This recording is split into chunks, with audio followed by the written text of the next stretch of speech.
Hello everyone! Today I'm going to be trying out gouache for the first time after wanting to try it out for years. I am going to see what I can create with it after just playing around with it for a few minutes, thanks to the sponsor of this video, Skillshare.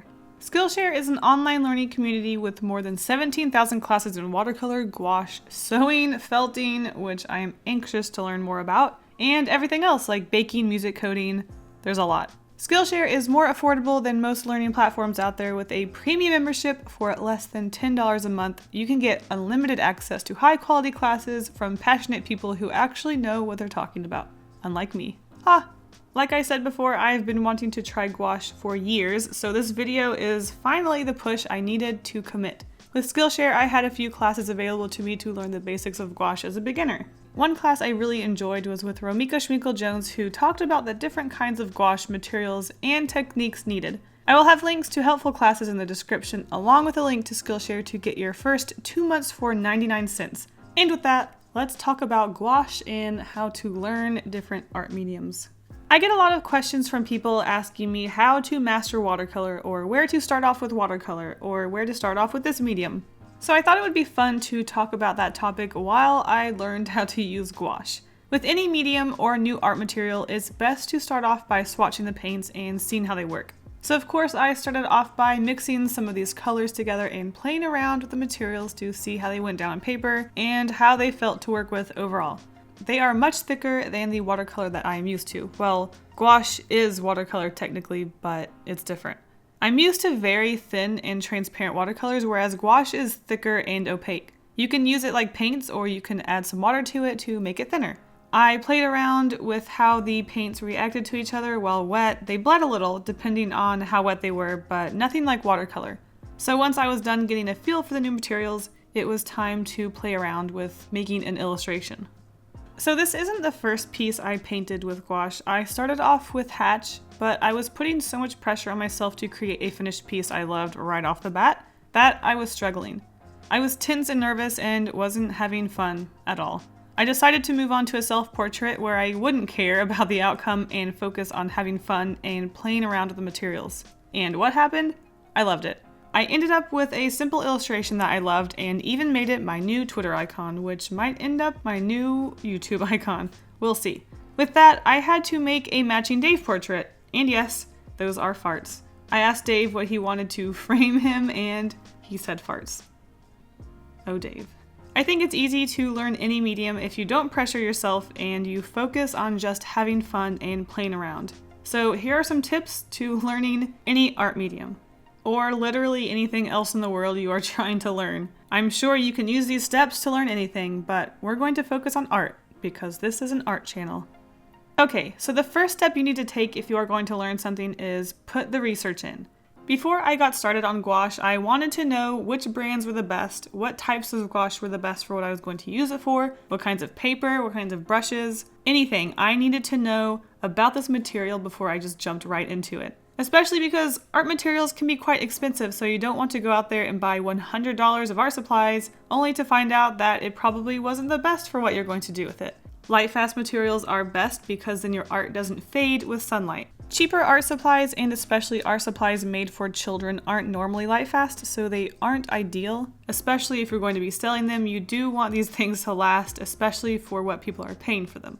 There were a few different types of gouache, but the designer gouache was the best for me because I am doing simple illustrations. I usually scan them in, and I didn't want anything too fancy because I don't know if gouache is something that I'm going to use often, so I didn't want to lay down hundreds of dollars right away. Usually when I buy new art materials that I'm not used to, I don't want to get the cheapest because I don't want them to be bad, but I don't go for the most expensive because, again, I don't know if it's something that I want to commit to. But overall, I do like quality art materials. With the paper and brushes, because it is just a watercolor, I could use the paper and brushes that I already had, so that was very convenient for me. The second tip is playing around.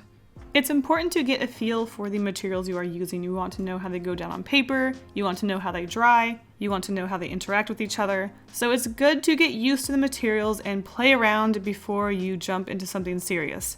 As I said earlier, I was trying to create something that I really liked right away with my gouache, but that just put too much pressure on me and it was causing me to tense up. So remember just to relax, play around, and just remember that you are learning this material. You aren't going to create something great right away. Just play around, goof off. You never know what you can create by accident when playing around.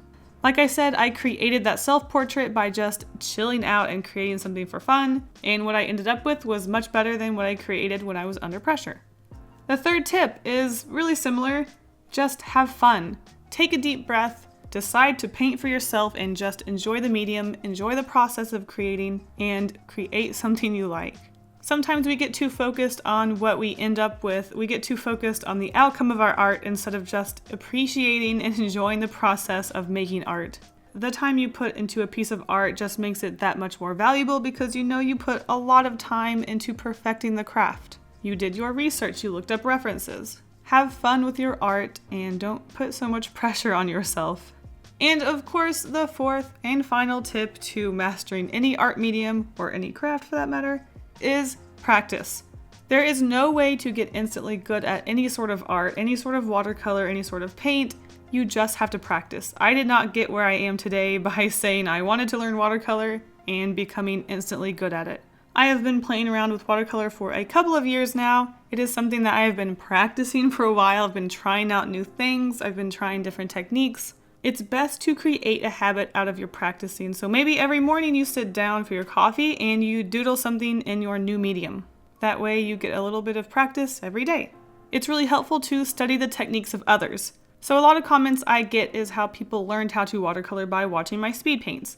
By watching the techniques I do, watching the brush strokes I make, some of the different things I do with my watercolor to get them to blend, you can learn a lot by watching someone else work. This also goes for instructional videos like on Skillshare, where you can learn how people actually use mediums and they can show you step by step how to do things with a new medium. This is how I learned gouache. I watched an instructional video on what to do, how to use it, different materials you need, and the way that gouache can act. Though of course, it is best to learn how to use something by actually using the medium instead of just listening to someone talk about it.